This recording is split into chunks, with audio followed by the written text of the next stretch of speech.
wazi ya kwamba tunataka kushinda, lakini vile vile tunataka kustarehe katika mechi ya leo.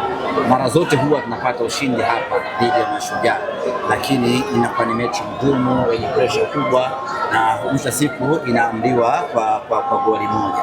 Safari hii tukasema tunataka kupata ushindi mkubwa ambao tutaangalia mechi tukiwa kwenye starehe kubwa, kwa maana ya kupata ushindi wa zaidi ya magoli mawili.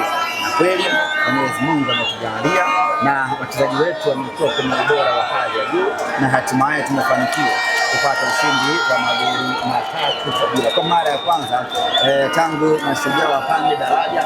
Tunapata ushindi dhidi yao mkubwa katika uwanja wao, na hii ni tofauti kubwa ambayo timu yetu nayo hivi sasa kwenye eneo la kiufundi, kwenye ubora wa mchezaji mmoja mmoja. Na leo tulikuwa bora, kipindi cha kwanza tukapata bao la Mwamba Lusaka, lakini tukaendelea kuwa sakama. Kipindi cha pili Mwamba Lusaka tena, na akaja akapigilia msumari wa mwisho Selemani Mwalimu. Nyama anaondoka na alama 3 na magoli 3. Sisi kwetu ni furaha kubwa kweli kweli.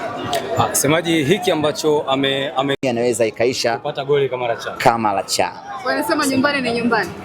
Nyumbani ni nyumbani, na Chama amefanya kazi kubwa nyumbani kwao hapa, na ndugu zake wengi kutoka Buhigwe wamekuja hii leo kuja kumsapoti, na baada ya mechi hapa anakwenda nyumbani kwao kwenda kuwasalimia. Kesho kutwa Dar es Salaam. Buhigwe hiyo. Buhigwe.